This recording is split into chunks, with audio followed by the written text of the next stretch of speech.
Welcome, ladies, gentlemen, and everyone in between, to your half hour of power PWR Pro Wrestling Review. I am your host, Dr. PhD, breaking down some of the most important things that have happened in the wrestling world, mostly emanating from WWE's Monday Night Raw, SmackDown Live, and NXT, but everything else in between.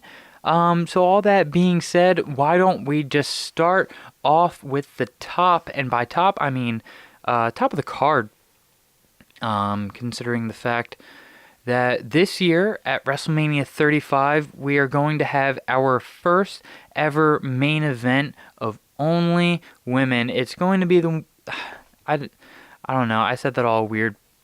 But yeah, women are main eventing WrestleMania for the first time in its 35-year tenure, existence, years of life, which is a huge deal. I always talk about how great it is that women's wrestling is getting this big, just considering the fact that it was quite literally a joke maybe like 10 years ago, maybe not 2009, maybe like 2005, 2006 is where it was like absolutely still degrading. And going from what it was to what it is absolutely fantastic to see. And given the main event that we have, I am beyond excited, considering the fact that we have Ronda Rousey taking on Becky Lynch and Charlotte Flair for all the gold in the main event of WrestleMania. And yes, you heard that right. Both the Raw and SmackDown Women's Championships are going to be on the line because Ronda Rousey has the Raw Women's Championship, which is what this match originated over. And then Charlotte Flair up and won the SmackDown Live Women's Championship. So now we got two champions facing off against each other with the man in the middle. It's going to be explosive. It's going to be exciting. I honestly think this is going to be like a 4.5, 5-star match because it's going to be incredible. The one thing I want to say, though, is I see a lot of people talking online about, like, will this match steal the show? No, it won't, because it already has the show. It can't steal a show when the whole show is leading up to this. You know what I mean? Like, this is going to be the peak of WrestleMania. It is going to be absolutely incredible, and I'm so excited to see it on Sunday. Also, WrestleMania is on Sunday. I'm so excited about that.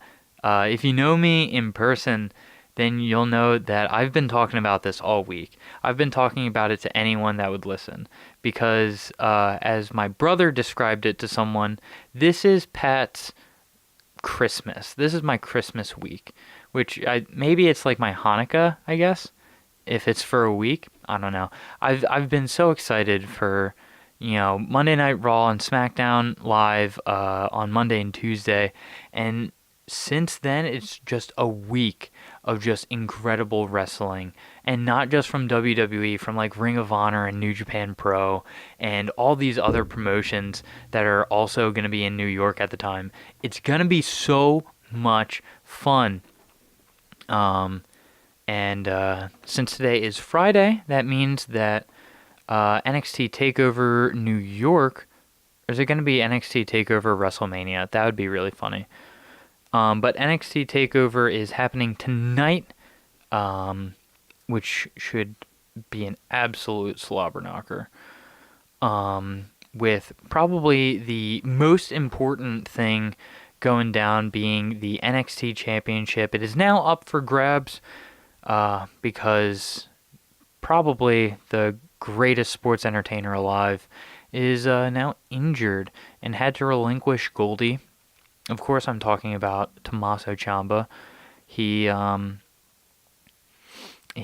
suffered an injury, I believe, on Monday Night Raw, which caused him to have neck surgery, and now he's going to be out for some time, which is a bummer considering he had the title for, I believe, close to 280 days, and he was such a bastard over that whole period. Honestly, like, the dude's such a dick, but I love him. I love him because he's really good in the ring. He just doesn't stop, and he's got this ruthlessness to him. He's he's he's like really sadistic. I don't know. Maybe am I a psychopath if I like him? Hmm.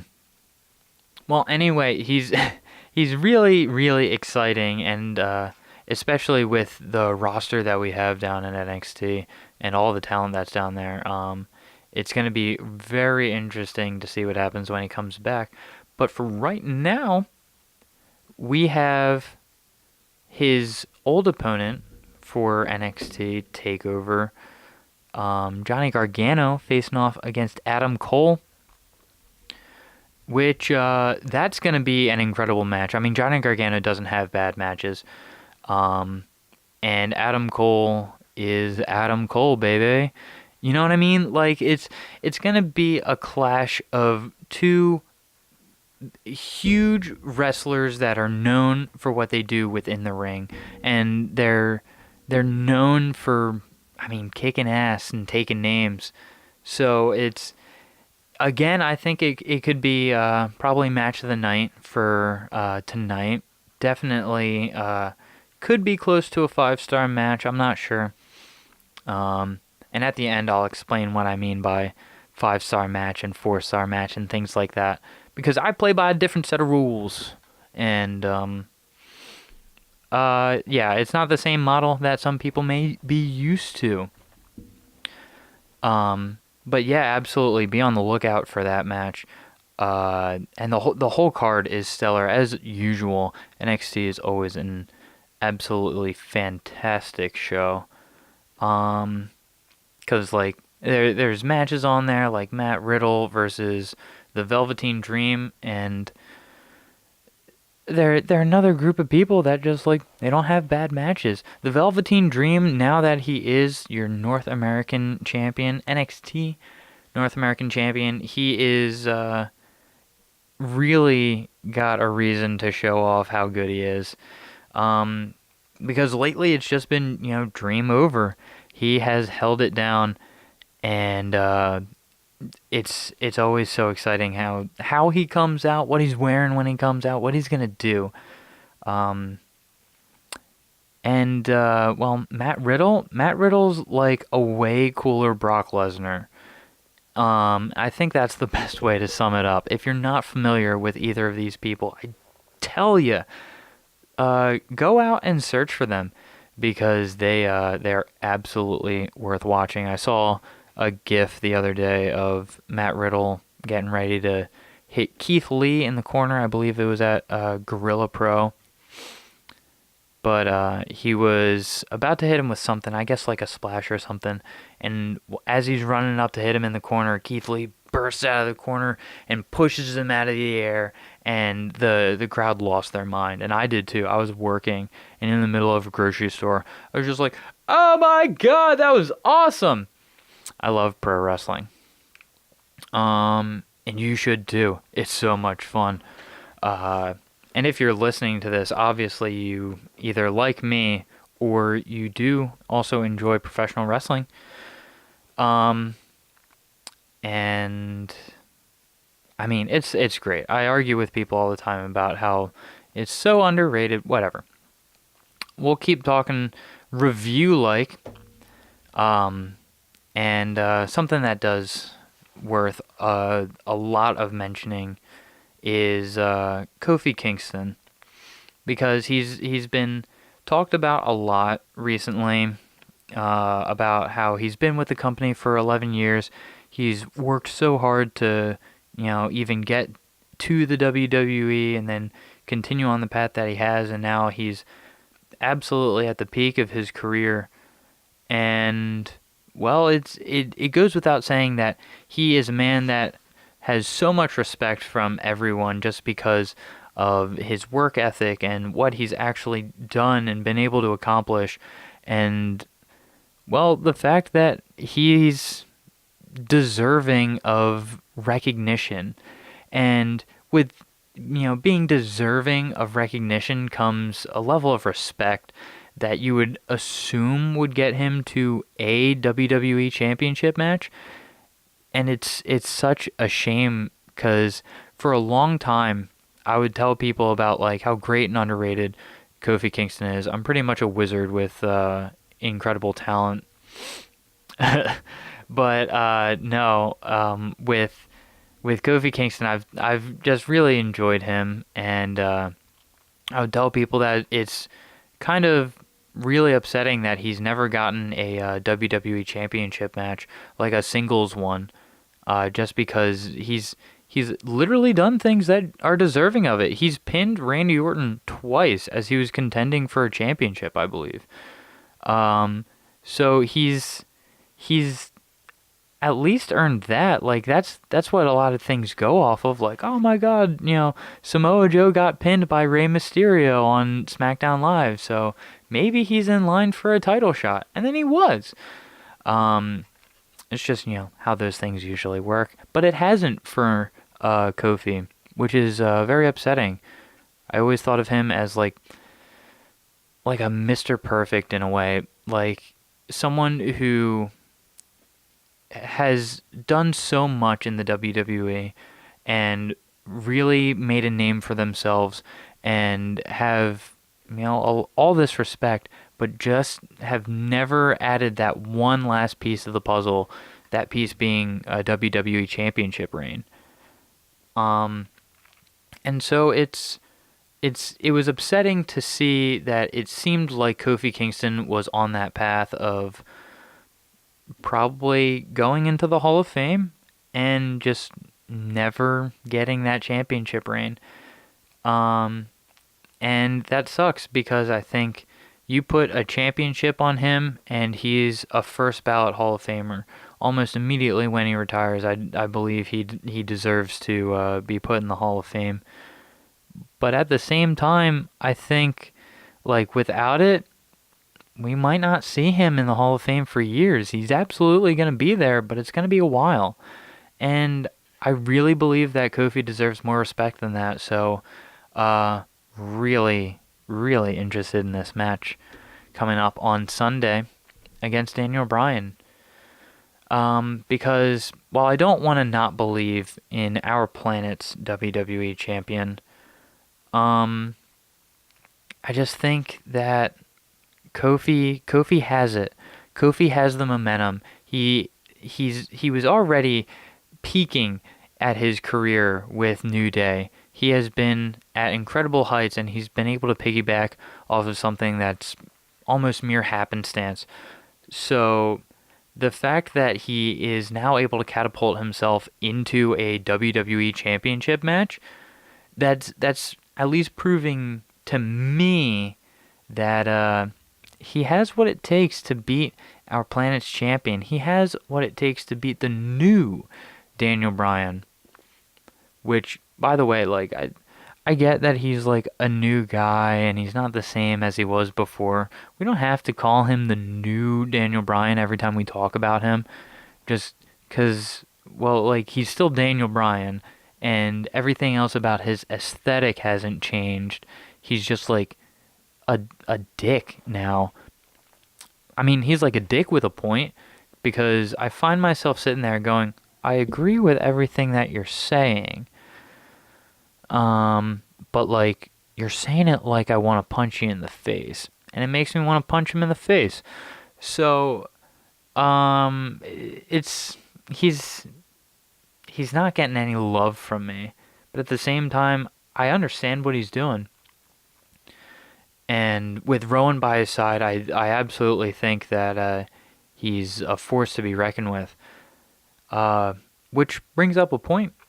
I have no idea if New Day are allowed at ringside or not for this championship match. I would believe that he probably won't have them. I mean, they've been barring everyone from ringside thus far, but at the same time, like, maybe give him that little respect because it's WrestleMania. What am I saying? Give him a little respect. He's gotten none. Vince has been a real asshole recently, and for like no reason. I think maybe I don't want to say it. I don't want to say it because it's gonna come off as really mean. But I think that his age is getting to him. Vince is just getting old now, so he's just like, I'm gonna be crotch deep because fuck you. I'm gonna do it anyway.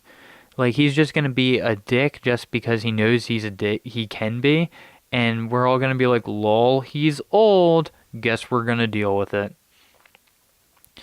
But yeah, like making Kofi jump through all of these hurdles and then, just inserting Charlotte and suspending Becky and like setting up some of these matches. I don't know which one of the McMahons is responsible for the Charlotte versus Asuka match, but I really feel like Asuka deserves better than that. And I mean, that's the next thing that I wanted to talk about is that Asuka is such an incredible talent. She is a big name that came over from Japan, started wrestling in NXT, and absolutely held it down. From day one, she was just like, I'm going to take over. And then she did. Um, she beat everyone, and they said, we got no more people for you to beat. You beat everyone, and you beat them, and you beat them really badly. So, what are we going to do here? So then she came up to Monday Night Raw. Everyone was pretty happy. And well, she won a whole lot, then fell victim to Charlotte. And Charlotte's absolutely one of the best women's wrestlers ever. Not even one of. She is the best women's wrestler ever. She has comparable. She's got as many championships as Ric Flair. I mean, she's only halfway there, and she's like at the. She's what in year 5 of her main roster career. That's absolutely insane. Plus her record at pay-per-views and WrestleMania.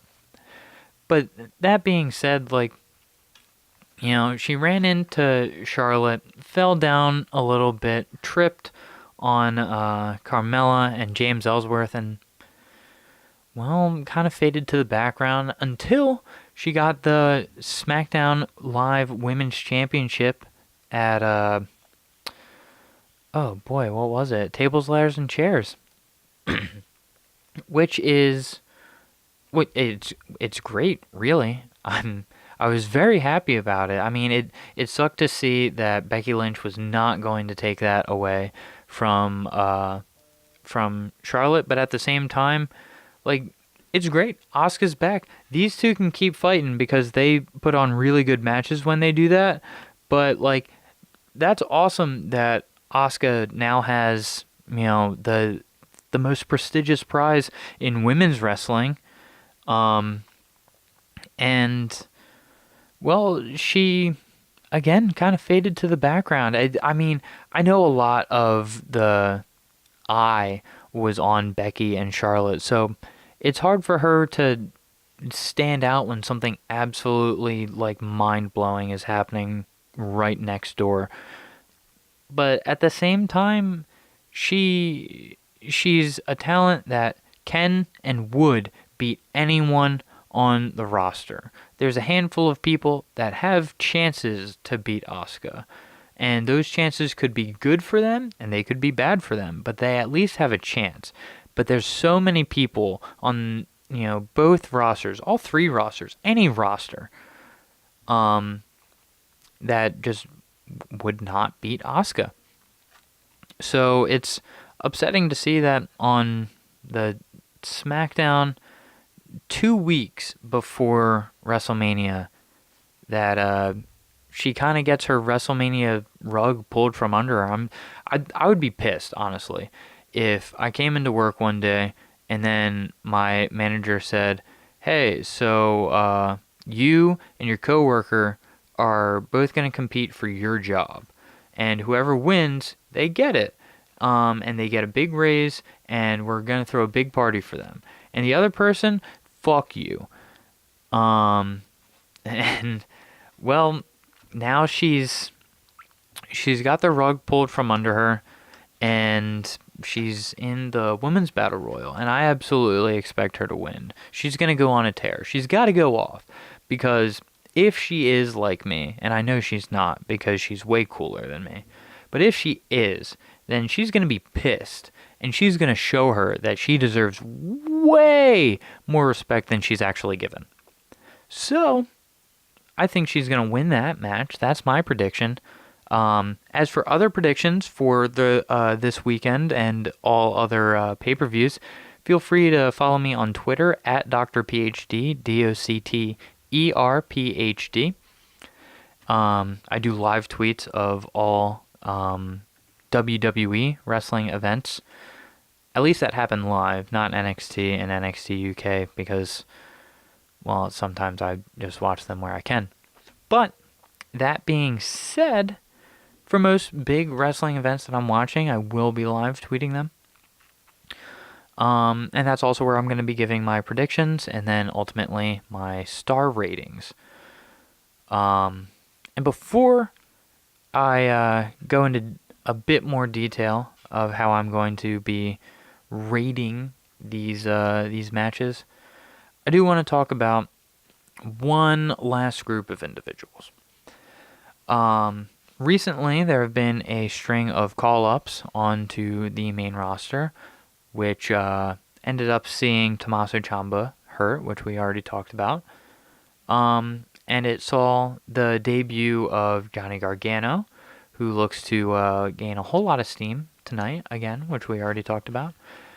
But the group that we have not talked about is the team I call #NXT Boys, and they probably deserve a better team name, but this team could not be any better, because it is a teaming of Ricochet and Aleister Black, a former NXT champion and a former NXT North American champion. And they're two of some of the most insane talents that I have seen in probably the last 10 years, I think. The only other person I've ever been this hot on is my boy Finn Balor, who I will touch on very quickly afterwards. But the teaming of Aleister Black and Ricochet is so dangerous. They're so good at their jobs, and they make Monday Night Raw, SmackDown Live, and NXT so much fun to watch, because they're proof that NXT is not a second tier promotion. It is on par with Monday Night Raw, SmackDown Live, because they are all equals and they all put on some incredible competition. I mean, honestly, if we're gonna be admitting of it, if it was like, lower tier, they would be the pre-show of, I'm not going to get into that. But they do have their own programming, which happens separately every week, and they also have their own pay-per-views. So obviously they're doing something very correctly. Very correct. I don't know. I'm so excited for Aleister Black and Ricochet, because tonight, Friday, April 5th, I believe. But yeah, tonight they are facing the War Raiders for their NXT Tag Team Championships. And I really hope they take it. They've been at highs and lows in the past couple of weeks, winning some matches on Raw and SmackDown, but not being able to capture the Raw Tag Team titles. And winning the Dusty Rhodes Tag Team Classic. So they have been all over the place, but I think they are on the cusp of something. And what I hope is an incredible Tag Team Championship run, which I'll get into. And it all starts with tonight at NXT TakeOver. They're facing the War Raiders, and hopefully they pull out a win. They are NXT Tag Team Champions. But the weekend does not end there for them, because they also have a match at WrestleMania. It's a fatal 4-way match. I believe it's the Usos, the Bar, the Hardys, and Aleister Black and Ricochet. And I really think that they have a chance of winning this one as well. There are some teams that have looked not incredible over the past few weeks, and the Usos are probably one of the best tag teams in the entire world right now. And well, they've been on a roll recently, so it's going to be interesting to see when those two teams, Aleister Black and Ricochet and the Usos, facing off against each other, considering the fact that they're both full of momentum right now, especially if hashtag NXT Boys wins on Friday tonight. But I'm not going to stop there, because here's what I'm thinking. The Revival do have a match at WrestleMania, but that match is going to be against Zack Ryder and Kurt Hawkins. And if you don't know, they're kind of known for losing right now, so I'm not expecting them to win. If they do, that's an absolute miracle, and holy cannoli, honest to God, one of my favorite wrestlers, Zack Ryder, is now tag team champions, which is awesome. But I don't think it's going to happen. So, with that being said, maybe they'll come out on Monday. Maybe they'll be cocky. Maybe they'll be like, hey, we can take on anyone, even that dumb new tag team champions over on SmackDown Live. And then boom, Aleister Black and Ricochet, they both pop up. They're like, hey guys, what's up? Bop bop. I don't know how they talk.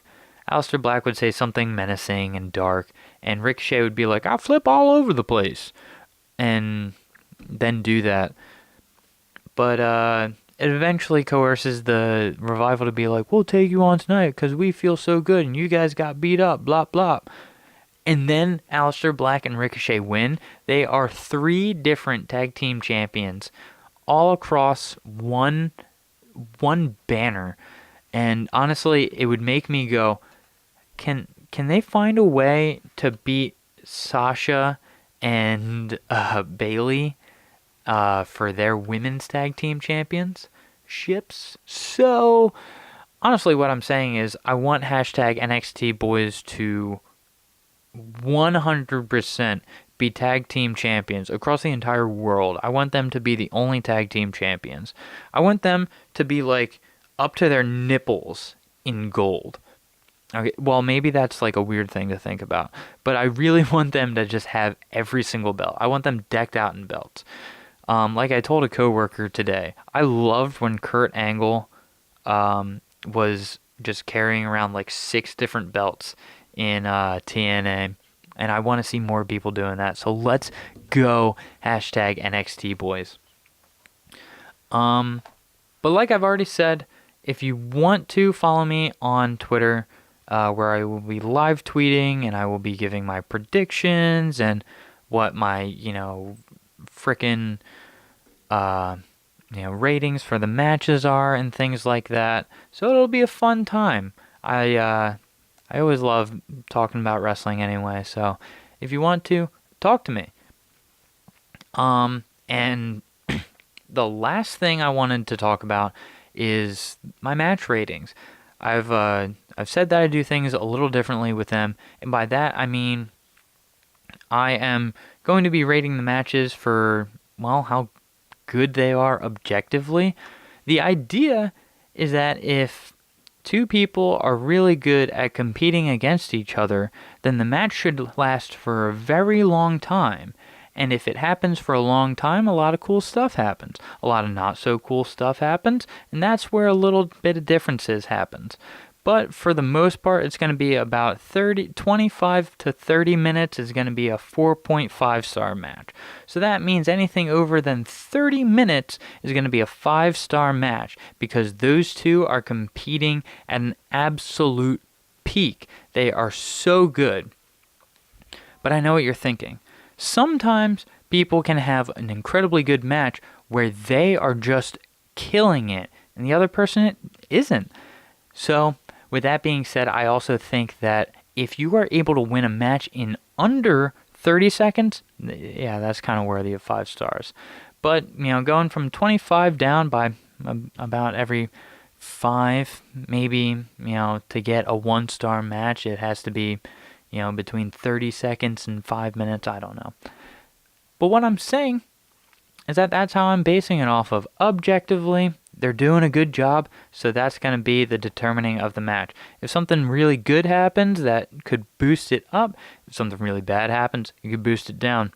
But, I try to keep it as non-subjective as possible. Let me know what you think. I can tweak some things. But thank you for listening to the first ever half hour of Power PWR Pro Wrestling Podcast Review, Pro Wrestling Review. I've been your host, Dr. BHD. It's been a pleasure. I plan on doing this every Friday. So if you're a fan of my podcast, that is going to be the Orange Line on Thursdays, followed by PWR, Pro Wrestling Podcast, Pro Wrestling Review, every Friday. And I'll be back next week on Friday with an entire hour of Power, because I'm going to break down WrestleMania. I'm going to do that with all the podcasts after a pay-per-view. So be ready for an entire hour of Power next Friday. I hope you have a good week. I hope you watch some good wrestling. I'll see you around.